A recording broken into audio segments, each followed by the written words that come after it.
All right, today we're going on a bit of a linguistic detective story. We're going to dive deep into one single but incredibly powerful word from ancient Buddhist psychology, Saññā.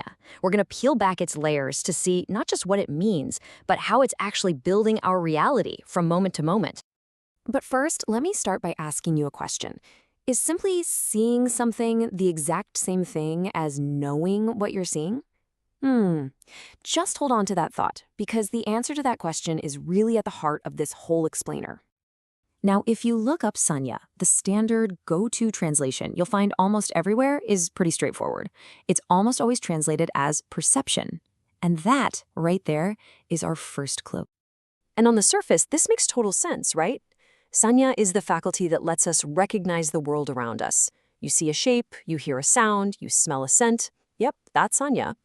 It feels like this basic, almost passive act of our senses just making contact with the world. The early texts even map this out for us really neatly. In sources like the Saṃyutta Nikāya, we get these 6 categories. So you've got the perception of form when you see a tree, the perception of sound when you hear a bird, all the way down to the perception of our own thoughts. It all seems very clear, very simple. Case closed, right? Well, here's the thing.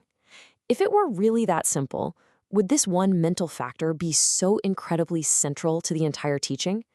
Is perception really the whole story, or is there a crucial layer of meaning hiding in plain sight? Okay, so let's dig into this. To really get what's going on here, we have to go way beyond the surface translation. It's time to put on our ancient linguist hats and look at the actual DNA of the word itself. You see, the word Saññā isn't just one solid block. It's a compound word made of 2 totally distinct parts. You've got the prefix sam, and you've got the root verb ñā. And understanding these 2 little pieces, well, that's the key that unlocks everything. So first up is sam. This is a really common prefix in Pali that means together or with. It implies a joining, a bringing together of different elements into one. You know, think of English words like conjunction or synthesis. It's that kind of idea. And the second part, ñā. Now, this is an incredibly important root verb. It doesn't just mean to sense something, it means to know. It's all about cognition, awareness, really understanding something. So when we put them together, Saññā literally means a kind of together knowing. And this shift, this little jump from perceiving to together knowing, is absolutely crucial. It's the difference between passively seeing something and actively defining what it is. This slide just shows the contrast perfectly. So on one side, you've got simple perception. It's like a camera. It's just passively taking in light and shape. It's just raw data. But Saññā, this together knowing, is totally active. It's like that tag gun on the other side. It takes that raw sense data and immediately, bam, slaps a concept, a name, a label onto it.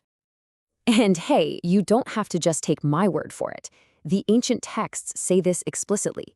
This quote right here, this is our aha moment.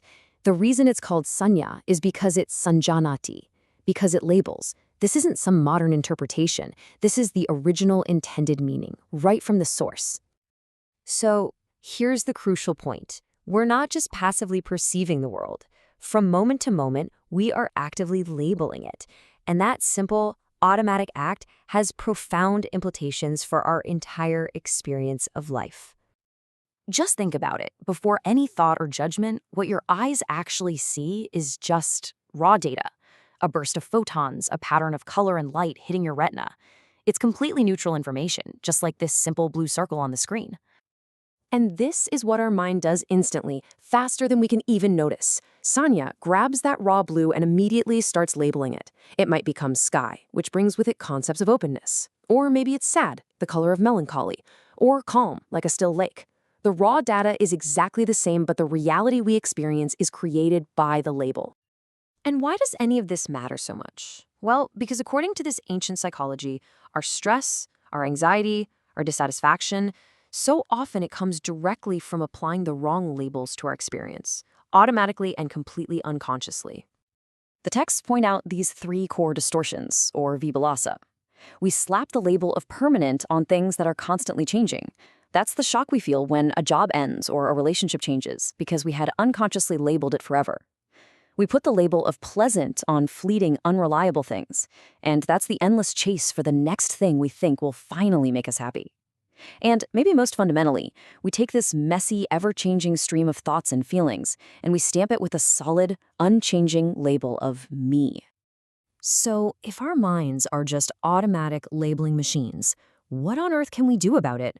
Well, the solution isn't to try and break the machine, but to finally see how it actually works. The practical advice here is not to try and force your mind to go blank.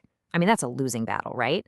The goal, instead, is to develop a mindful awareness of the process, to catch Saññā in the act, to see the label as just that, a label, and not the absolute truth of the thing itself. And the payoff for this kind of awareness is immense.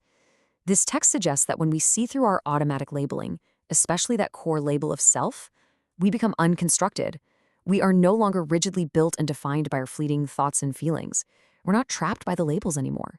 It's a path to a really profound and genuine freedom. So I'll leave you with this question to chew on. That experience you just had a minute ago, that person you're thinking about right now, that feeling that's rising up inside you, what labels did your mind just slap onto them? What labels are running your world right now?